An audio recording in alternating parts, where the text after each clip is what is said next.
Si vous voulez que votre agenda soit toujours rempli, il y a une stratégie que vous devez absolument maîtriser sur le bout des doigts. Et donc dans cette vidéo, on va vous expliquer quelle est cette stratégie.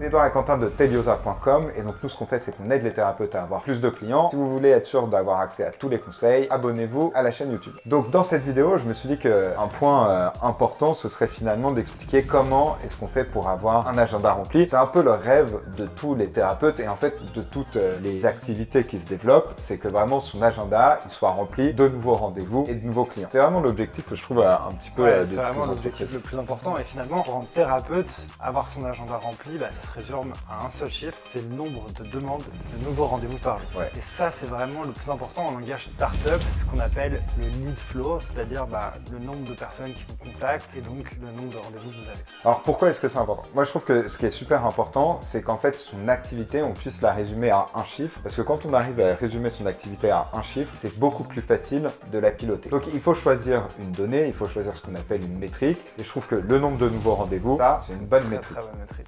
Et nous d'ailleurs, c'est une métrique qu'on utilise. C'est exactement la même. Et quand on structure bien son activité, par exemple, nous on sait que si on veut gagner, je sais pas, 200 000 euros par mois, il faut que tous les jours, on ait un certain nombre de nouveaux rendez-vous. Et en fonction de ça, en fonction du nombre de nouveaux rendez-vous qu'on a, on peut dire exactement tout ce qui va se passer derrière. Et donc, quand on est thérapeute, comment est-ce qu'on fait pour calculer ce nombre-là, qui est super important? Alors, je pense que la première étape, c'est déjà de se dire, un client qu'on va avoir, combien de temps est-ce qu'on va réussir? Et ce qui va venir en fait finalement.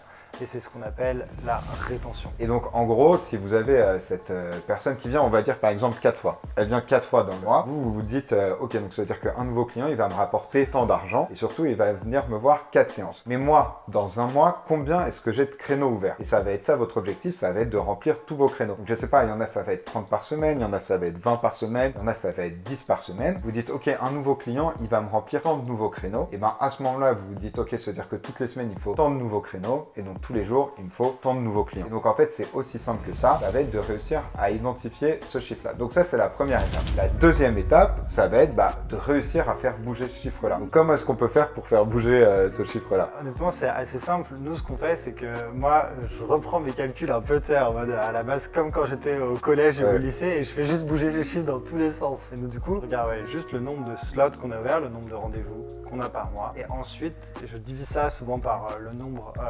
Alors attention, on rentre dans des calculs un peu compliqués, mais en vrai c'est super simple. Et en fait on arrive finalement à avoir ce chiffre-là, le nombre de rendez-vous qu'on doit avoir par jour. Les calculs, je vais pas les faire en direct, c'est ça que je vais m'embrouiller, mais c'est un calcul qui est assez simple à faire et dans le programme on en parle pas mal. Et donc ensuite après on va essayer de faire bouger ce chiffre-là et après pour faire bouger ce chiffre-là, il y a toujours les stratégies qu'on explique dans d'autres vidéos, mais donc il y a par exemple, soit vous allez chercher les gens, soit les gens viennent vers vous, donc soit vous avez une stratégie outbound, soit vous avez une stratégie inbound et en fait c'est juste ça va être l'objectif de toutes vos actions. Donc je sais pas, par exemple à un moment vous devez savoir normalement si vous envoyez genre je sais pas 30 messages par jour, combien de nouveaux clients est-ce que vous allez avoir. Et donc en fonction de ça vous dites moi je sais pas, il me faut 5 nouveaux clients tous les jours, et vous allez savoir que je sais pas, par exemple il faut envoyer 40 messages ou que par exemple dans les ads il faut que votre ads elle ait je sais pas genre 10 000 impressions. Et ça va être des petites métriques comme ça que petit à petit on va essayer de rentrer de plus en plus dans le détail de quels sont tous les petits chiffres clés à connaître, mais avec juste comme objectif de faire réussir à bouger ce chiffre-là, le nombre de nouveaux rendez-vous. Ouais, carrément. En fait, c'est ce qu'on appelle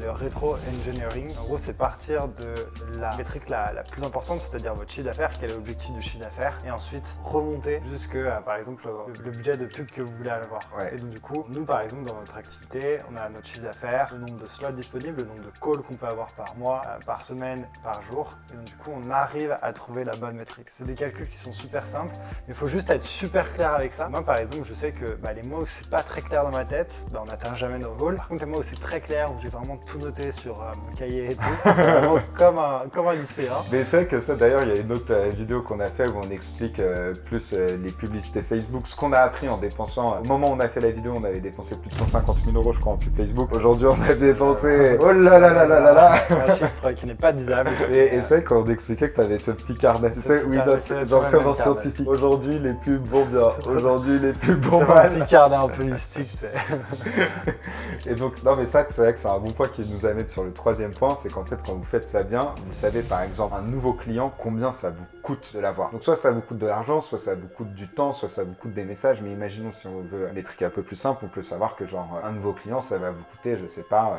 10, 20 euros. Et ben une fois que vous avez ce chiffre-là, après c'est super facile. Vous savez que pour avoir un nouveau client, ça vous coûte 10 euros. Que ce nouveau client, il vous rapporte 500 euros. Et ben comment vous faites pour avoir plus de clients? Bah, vous dépensez tout simplement plus d'argent. Ouais, c'est exactement la même chose avec le temps qu'on passe par exemple à envoyer des messages. Ouais. On sait que par exemple si en 1 heure on envoie 100 messages, ben, pour avoir un client, ben, en 2 heures on va avoir 2 clients, etc. Et en fait la métrique elle fonctionne pour l'argent, mais le temps, mais aussi le nombre d'emails, le nombre de messages envoyés, Ouais. en fait pour plein de choses. Et finalement c'est vraiment le numbers game quoi. Ouais, et ça c'est vrai que c'est important, les gens, je trouve qu'ils sous-estiment souvent la puissance des statistiques, mais on peut faire des statistiques avec tout. Et en fait c'est important après de réussir d'avoir un échantillon quand même assez grand, mais juste de bien comprendre ces chiffres, bien comprendre ces datas, et ensuite en vrai c'est super facile. Et je vois souvent dans les groupes d'entrepreneurs dans lesquels on est, une des choses simples, c'est par exemple si vous savez qu'un client ça vous coûte 10 euros, le meilleur moyen d'avoir un nouveau client, plutôt que d'essayer d'aller optimiser plein de choses dans le détail, c'est juste de dépenser plus d'argent. Du coup je pense qu'on a fait à peu près un point sur tous les chiffres clés. Il y en a plein d'autres dont on parle vraiment dans notre accompagnement qui sont super importants, et on explique comment les suivre et comment les améliorer, parce que c'est ça finalement qui est important. Et donc du coup si vous voulez avoir plus de conseils, un peu plus techniques sur les chiffres, etc. Je sais que souvent chez les thérapeutes ça peut faire un peu peur, ça reste quand même assez basique. C'est des maths niveau primaire. C'est des maths niveau primaire, mais c'est des maths importants. N'hésitez pas à vous abonner et on se dit à très vite dans une prochaine vidéo.